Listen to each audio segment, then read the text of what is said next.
Krishna Krishna Hare Hare. Calcutta, 1896, the capital of India, the crown jewel of the British Empire, an elegant city of wide avenues and spacious parks. It is here that Aboy Charanaravinda Bhaktivedanta Swami is born. A pure devotee of Krishna from birth, Aboy Charan is raised in a well-to-do mercantile family. From infancy, he goes with his father to the Radha Krishna temple, and at age 4, the child spontaneously begins worshipping similar deities in his home. When Aboy Charan hears of Ratha Yatra, a traditional festival in honor of Lord Krishna, it further inspires his natural devotion. With his father's help, every year he holds his own small celebration, drawing the neighborhood children into the festivities. At age 8, Aboy Charan enters the nearby Mati Lal Seal School. After graduation, he attends Scottish Churches College, one of the most respected in Calcutta. At the time, Mahatma Gandhi is organizing his countrymen in a nationwide boycott of everything British. Gandhiism is surging through India, uniting her in a massive non-cooperation movement. Sensitive to British subjugation of India's culture and people, Aboy Charan becomes an early supporter of Gandhi's movement. But 1922 marks a turning point in Aboy Charan's life. He meets Srila Bhaktisiddhanta Saraswati Goswami, the greatest devotee of Krishna of his time. Srila Bhaktisiddhanta belongs to the disciplic succession of spiritual masters extending back to Lord Krishna himself. He convinces Aboy Charan that Krishna's spiritual message transcends India's dependent position. Nothing is more important. He requests Aboy Charan to spread Krishna consciousness in the Western world. Aboy Charan hears and is deeply impressed. By this time, Aboy Charan has a growing family. He moves to Allahabad and starts a successful pharmacy. All the while, his spiritual master's words remain implanted in his heart. In 1933, he becomes a disciple of Srila Bhaktisiddhanta, who comments, "He will do everything in due time." 3 years later, Srila Bhaktisiddhanta leaves this world, after again requesting Aboy Charan to preach in English. Aboy Charan takes his words to heart and starts writing prodigiously. In 1944, he single-handedly begins publishing and distributing Back to Godhead, a fortnightly. The first issue addresses the crisis of war. The Second World War within 20 years is scourging the earth. Back to Godhead points out that people throughout the world want an end to war. But so often they want God's kingdom without God, and they cannot have it.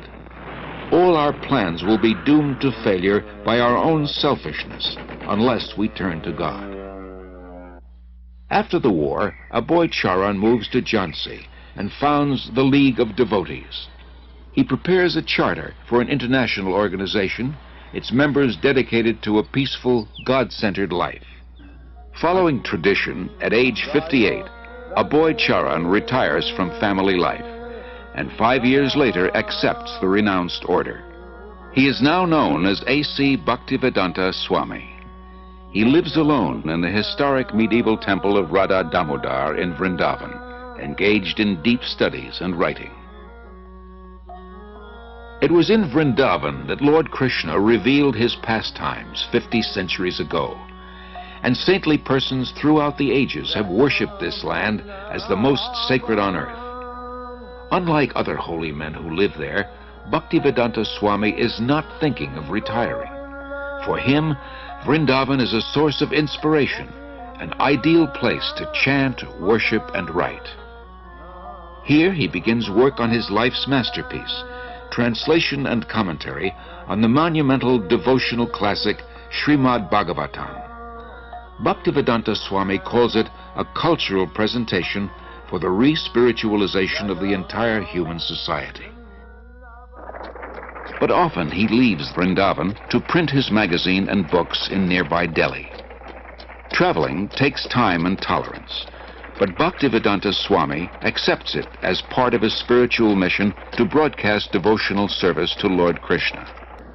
In Delhi, Bhaktivedanta Swami personally distributes copies of Back to Godhead and, with small donations, struggles to maintain the publication.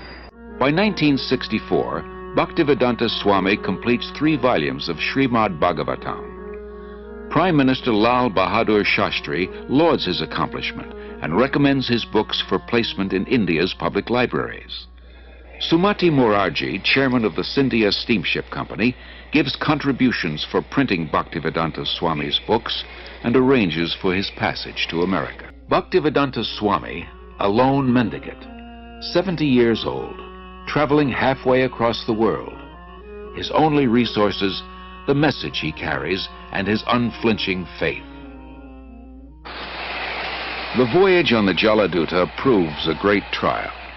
Bhaktivedanta Swami endures seasickness and then suffers severe chest pains. In 2 days he has 2 heart attacks. If another comes, he thinks he will surely not survive. But gradually he recovers. He writes, "I feel today better, but I am feeling separation from Vrindavan. I have no qualification, but I have taken up the risk just to carry out the order of my spiritual master." September 17th, 1965. The Jaladuta arrives in Boston Harbor. On board, Bhaktivedanta Swami writes, "My dear Lord Krishna, you are so kind upon this useless soul, but I do not know why you have brought me here. Most of the population here is absorbed in material life. How will I make them understand your message? I can simply repeat your words, and if you like, you can make my power of speaking suitable for their understanding. I have no devotion, nor do I have any knowledge, but I have strong faith in the holy name of Krishna. I have been designated as Bhaktivedanta, devotion with knowledge, and now, if you like, you can fulfill the real purport of Bhaktivedanta."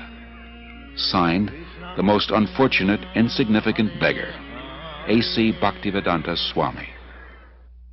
Bhaktivedanta Swami arrived in America during a decade of discontent. There's widespread dissatisfaction with America's war in Vietnam and with what some consider her racist, exploitative dealings at home and abroad. Disillusioned by the establishment, the youth create a counterculture of their own. Around the time Bhaktivedanta Swami came, waves of Americans are breaking away from the status quo, searching for an alternative.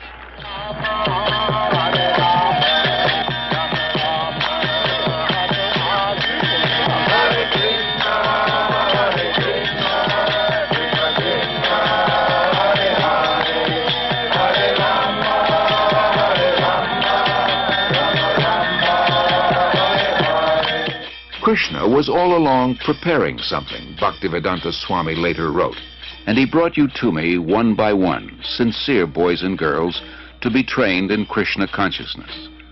Now I can see that it is a miracle.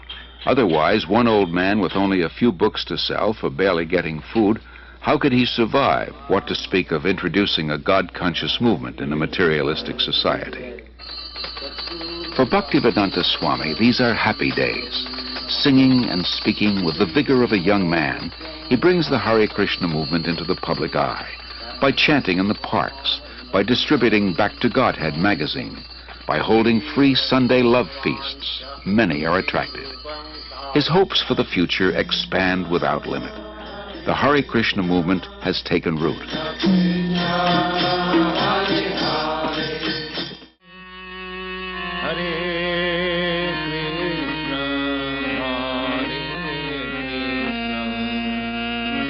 Krishna Krishna Hare Hare